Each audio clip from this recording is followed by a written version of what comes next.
सार वचन राधा स्वामी वार्तिक भाग दूसरा वचन 147। सतगुरु और सत्संग उसी को प्यारे लगेंगे जो संसार में दुखी है, पर इसका कुछ नेम नहीं है। कोई संसार में दुखी भी है पर सत्संग की बिल्कुल चाह नहीं है। परमार्थियों की किस्म ही जुदी है। वही परमार्थी हैं जिनको चाहे संसार का सुख भी भली प्रकार प्राप्त होवे, पर बिना सतगुरु और सत्संग के उस सुख को दुख रूप देखते हैं। और संसारी वह हैं कि जो संसार के सुखों को चाहते हैं और उनके न मिलने और छोड़ने में दुखी होते हैं, और यह नहीं जानते कि संसार के सुख सब दुख रूप हैं और आखिर को धोखा देंगे। वचन 148। इस जीव के मैल दूर करने के लिए सिवाय सत्संग के और कोई उपाय नहीं है। जैसे साबुन में यह ताकत रखी है कि कैसा ही मैला कपड़ा होवे और जब साबुन लगाकर धोया तुरंत साफ हो गया, या कि घास का ढेर जमा है और जब उसमें एक चिंगी डाल दी एक छिन में सब भस्म हो जाता है। इसी तरह सत्संग है कि इसमें जन्म जन्म के कर्म कट जाते हैं और संस्कार दिन ब दिन बदलता जाता है। वचन 149। संतों के वचनों को जो वेद से मिलाते हैं वह बड़े नादान हैं। संतों की महिमा आप वेद का कर्ता नहीं जानता है, फिर वेद क्या जाने। और संत किसी के कैदी नहीं हैं। जिस वक्त जो मसलहत और मुनासिब जानते हैं वही रास्ता जारी फरमाते हैं। जो मानेंगे उनको फायदा होगा और जो नहीं मानेंगे वह अभागी रहेंगे। क्योंकि दुनिया में भी जिस राजा का राज होता है वह अपना कानून चलाता है। जो उसको मानते हैं वह फायदा उठाते हैं और जो हुक्म अदूली करते हैं वह अपना नुकसान करते हैं और हुक्म अदूली की सजा के भागी होते हैं। वचन 150। संत दयाल इस जीव को पुकार पुकार कर कहते हैं कि तू सत्य पुरुष का पुत्र है। ऐसी करनी मत कर जो जम की चोट खानी पड़े। पर यह जीव नहीं मानता है और संतों के वचन की प्रतीत नहीं करता है। वही काम करता है कि जिससे जम की चोट खावे। संतों को इतनी ताकत है कि चाहें तो इसको जबरदस्ती मना सकते हैं और जम को भी हटा सकते हैं, पर वह अपनी दयालुता का अंग नहीं छोड़ते हैं। सिवाय वचन के और किसी तरह से जीव को नहीं ताड़ते हैं। जो बड़भागी हैं वह उनके वचन को मानते हैं और जो अभागी हैं वह नहीं मानते हैं। वचन 151। संतों का मतलब जीव को समझाने और बुझाने से यह है कि यह सब तरफ से हटकर एक सतगुरु को ऐसे पकड़े कि जैसे स्त्री पति को पकड़ती है कि फिर दूसरे से उसको गरज नहीं रहती।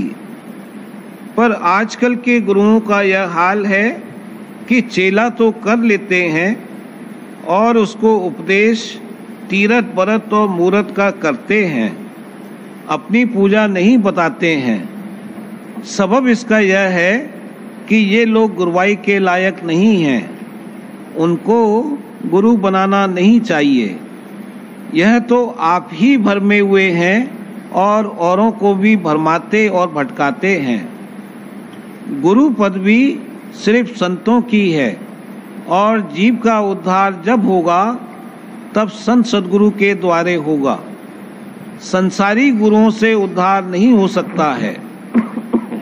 ब्रह्मा विष्णु महादेव और ईश्वर जीव की 84 नहीं छुड़ा सकते हैं, पर संत बचा सकते हैं।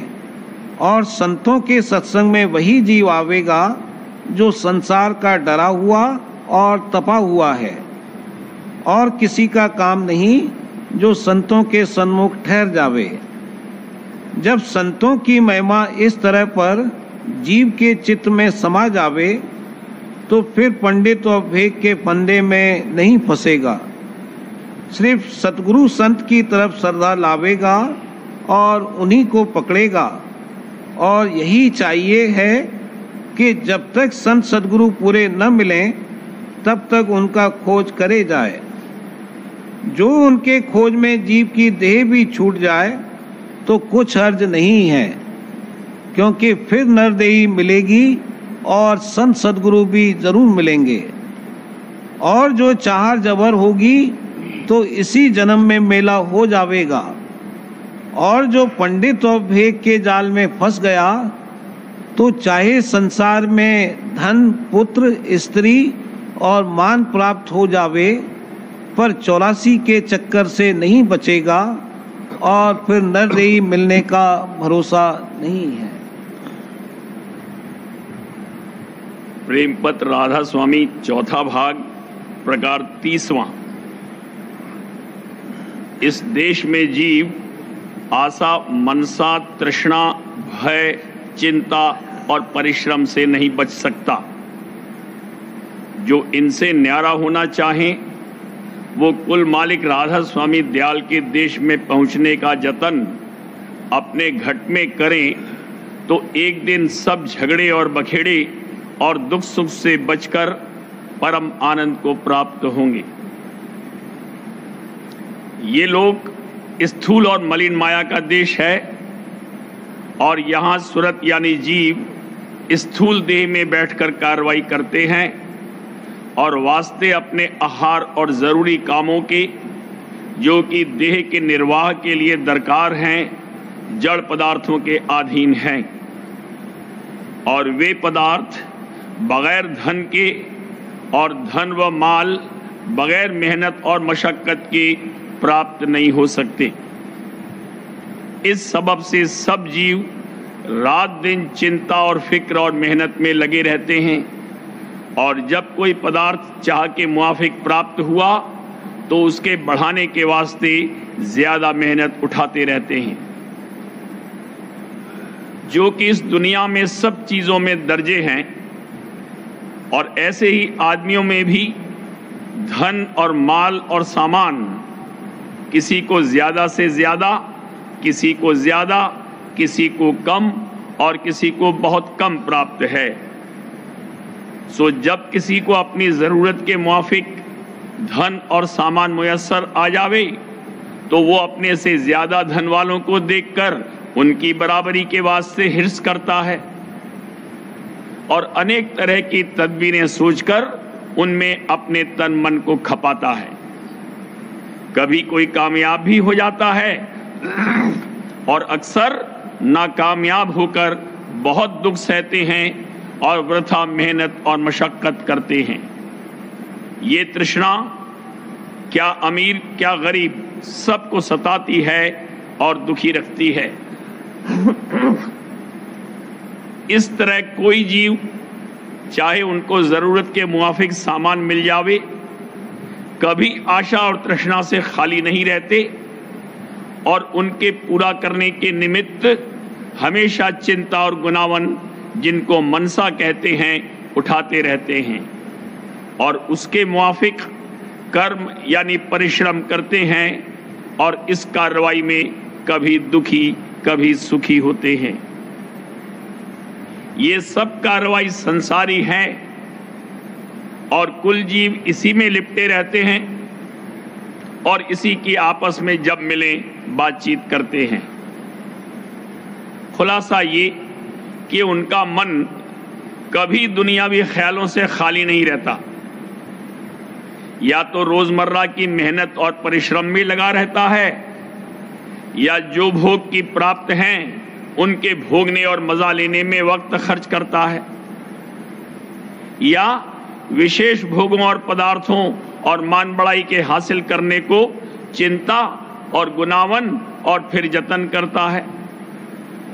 या इन्हीं मामलों का आपस में जिक्र मज़कूर करता है या कभी मनोराज करके अपने आप मगन होता है। ये हालत कुल जीवों की यहाँ तक बढ़ी हुई रहती है कि उनको कभी अपनी मौत का ख्याल भी नहीं आता और न इस बात का कि बाद मरने के कहाँ जाएंगे और क्या हालत उन पर गुजरेगी कभी सोच मन में करते हैं। जो कुछ मामूली परमार्थ की बातचीत सुनते हैं या किसी वक्त मुअय्यना पर किताब पढ़ते या सुनते हैं, वो कार्रवाई साधारण तौर पर बतौर पुरानी लीक और रस्म के करते हैं और उसमें जरा गौर और तवज्जो नहीं करते कि इस कार्रवाई का क्या मतलब है और उससे क्या फायदा हासिल होना चाहिए और आया वो हासिल होता है या नहीं। इसी तरह जब किसी को निहायत दुखी या बीमार या मरते देखते हैं तो उस वक्त कुछ खौफ मन में लाते हैं, लेकिन थोड़ी देर बाद उसको भूल जाते हैं।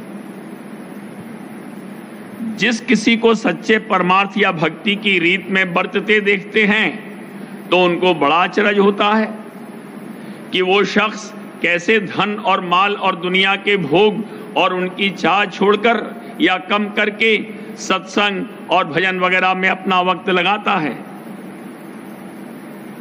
लेकिन जब कभी इन जीवों पर सख्त तकलीफ या सदमा गुजरता है या मौत का वक्त करीब आता है, उस वक्त ये निहायत घबराते और तड़पते हैं और कोई उनका उस असाध दुख में सहाय और मददगार नहीं होता। और फिर बाद मरने के अपने कर्मों का फल दुख सुख भोगते हैं और उसमें भी कोई कुछ बचाव नहीं कर सकता और जन्म मरण का चक्कर भी नहीं छूट सकता।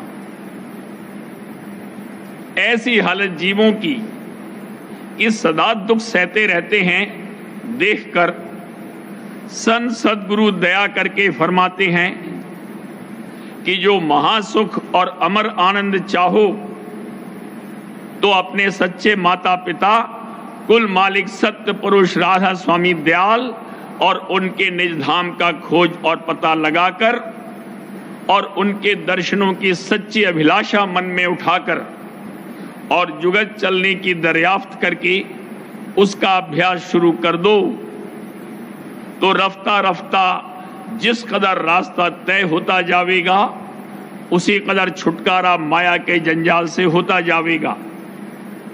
यानी देह और संसार के दुख सुख का असर इसे कम व्यापेगा और अपने अंतर में अभ्यास का आनंद मिलता जाएगा और वही अभ्यास और आनंद तरक्की पाकर एक दिन निज घर में पहुंचा देगा। ये बात सबको मालूम होना चाहिए कि इस रचना का कोई कुल मालिक जरूर है और उसका नाम सत्य पुरुष राधा स्वामी दयाल है और हरचंद वो सब जगह मौजूद है, पर उसका निज धाम ऊंचे से ऊंचा है और सब जीव उसकी अंश हैं जैसे सूरज और उसकी किरण। और उसके निज देश में माया नहीं है, वहां कुल रचना रूहानी और चैतन्य है और कष्ट और क्लेश और जन्म मरण वहां नहीं है। और नीचे के देश में माया का भारी जोर और शोर है, यानी चैतन्य पर उसके गिलाफ पर गिलाफ चढ़ रहे हैं और जिस कदर की भोग और पदार्थ हैं वो सब माया के मसाले से जो 5 तत्व और 3 गुण हैं बने हैं और जड़ हैं। इस वास्ते जब तक कि जीव अपने अंशी यानी कुल मालिक के धाम में उलटकर न पहुंचेगा तब तक अमर और परम आनंद को प्राप्त नहीं होवेगा और देह संबंधी दुख सुख और जन्म मरण से बचाव नहीं होवेगा।